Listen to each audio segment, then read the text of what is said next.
Now, 2023, without a doubt, was the absolute worst year for the Walt Disney Company for numerous reasons, not just due to the ongoing flops related to the Marvel Cinematic Universe and Walt Disney Animation, as well as Bob Iger's lack of leadership skills, but it all has a lot to do with the fact that everything really landed on their 100th year anniversary throughout all of 2023, where each and every project served as a symbol of their failure, and exactly how out of touch with reality Bob Iger truly is when it comes to Disney and exactly how a business is supposed to work. You know, you're not supposed to focus on agenda over storyline or anything like focusing on ideology over art. This is Mike Zero. Subscribe if you're new, and like this video to see future updates. You can also follow me at Mike01. I thank you also very much for the great and kind support. So, one thing about the current agenda that's being shoved down everyone's throats right now when it comes to Disney has a lot to do with their usage of DEI, also known as diversity, equity, and inclusion. For those of you that do not know what that acronym means, that's what it actually stands for. But when you're focusing on everything that's been going on lately, everything revolving around the recent Fantastic Four drama of how a gender-swapped Silver Surfer is actually coming into the equation, portrayed by Julia Garner for 2025, and the woke Pirates of the Caribbean move by Disney, and how that no longer is going to include Johnny Depp as Jack Sparrow, and is going to be a main female-led actual series of movies. Now, let's get into all of this and exactly how this now really revolves around actress Jenna Ortega. You guys may or may not know this actress. I'm sure most of you do, though. She's been in many projects, and she's in the upcoming Beetlejuice 2, Beetlejuice sequel, whatever have you, later this year in September, I believe it is. But moving onwards, on top of all of this, with Bob Iger and the rest of the board of directors already doubling down with their DEI agenda for the Pirates of the Caribbean reboot that will not include Johnny Depp as Captain Jack Sparrow, one major development has much to do with actress Jenna Ortega and what she recently did to the Walt Disney Company that already led to a loss of billions of dollars in revenue. One crucial update to this situation is that as of now, Jenna Ortega is officially no longer moving forward with her major role in the Pirates of the Caribbean all-female-led reboot that Disney planned to debut with an entire trilogy right off the bat of movies, of course, as sequels were already in the talks with showrunner Craig Mazin that would further expand Ortega's role as the center of the actual central character and one of the most important and valuable roles in the film, apart from Ayo Edebiri. After Disney's push for DEI, this led to Ortega and her team, such as her agent and manager and others, to question how much this would damage her career, given Disney's poor track record with their ongoing woke agenda.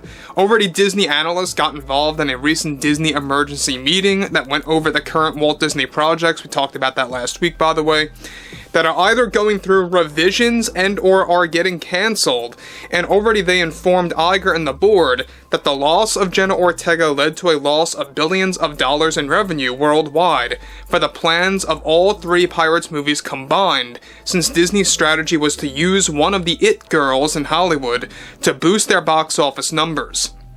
Jenna Ortega was their number one pick. There was even a moment in time where discussions were being made of getting Sydney Sweeney in these movies before Ortega, but that never moved forward. Since Ortega stepped down from all three Pirates movies, of course, already Disney decided to cancel the two sequels right away to the Pirates reboot, and are now falling into panic mode and are considering giving the Pirates of the Caribbean movies now the James Bond treatment, where each story will stand on its own with a totally different and disconnected plot, though holding the same lead character at the forefront. Ortega was signed on for the Pirates trilogy since September of 2023, and there was an ongoing battle between Ortega and her team against Disney to dial down their usage of DEI or else. And by the way, guys, if you have been following me for numerous months, you guys may recall that little battle that was going on between Jenna, her team, and the Disney heads to rid or at least lower the level of DEI usage in the Pirates trilogy. Moving on forward, and in the long run now, this led to Ortega not only dropping out of Pirates of the Caribbean, but also other Disney films, such as a major upcoming animated film from Walt Disney Animation Studios that she was supposed to be involved in that Disney claims would be as big and successful as Frozen. She also stepped down from that project, and this further led to the loss of billions in future box office numbers, according to Disney analysts in the emergency meeting that Disney recently held. In addition to all of this, Disney was also begging Ortega to become a part of the Marvel Cinematic Universe, and even she decided to shoot down that offer as more and more actresses are beginning to wake up about Disney's track record and the rising number of fans and customers becoming unsatisfied with their entertainment for the rest of the decade. Now, let me just say one thing about that real quick, guys, before we move on. I think it was a very bold move, and a very good one at that, to shoot down all of those Disney projects. Alright, you got the 3 Pirates movies, the animated film, and even her insertion into the Marvel Cinematic Universe. And Disney analysts, like I said before, projected that worldwide, altogether, these movies would have garnered billions just because of Ortega at the forefront. And look, I think it's a very cheap move to begin with by Disney to focus on an it girl in Hollywood to garner box office numbers. That's kind of just like wrapping up something that's terrible with some form of eye candy on it, right? And I think at the end of the day, that's also a problem that Disney seems to be chasing by misleading customers, misleading their fan base, and it's an ongoing and vicious cycle. It never stops. And I think after what happened just yesterday with the whole Nelson Peltz board situation, there's no hope for Disney at this point. They're not going to stop. This agenda's going to keep on going and keep on going. And like I said earlier, even if they do lighten it up a bit, it's only going to be very temporary, where they're just going to jump back on that once again to kind of trick the audience, so to speak.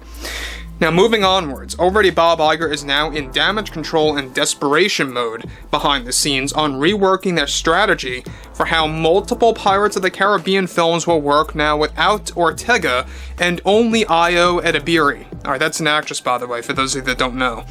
As Ortega was their main source of making any level of revenue for the planned Pirates trilogy. So, again, we know that earlier drafts, plans and concepts involved Margot Robbie at the forefront of these Pirates films. That fell apart. Now this whole treatment with Jenna Ortega, that actually fell apart as well. And now you're really down to Ayo Edebiri, which a lot of people don't know anything about this actress, in the masses at least, like the general public, just looking at them generally speaking. If you ever walk up to anybody and say, who's Ayo Edebiri, they probably wouldn't even know. And I think a lot of that has to do with Bob Iger's cost-cutting measures. We know that he is dialing back on stardom power. He wants to focus on either new and upcoming actresses where you don't have to pay them as much, or focusing on unknown actors and or actresses to pay them less than those that are like, for example, like Robert Downey Jr. status or something around those lines. So, again, I would like to hear what you all have to say about this below in the comments, and if you guys did enjoy the content for today, make sure to drop a thumbs up on this video to support the channel, and I will catch you guys later.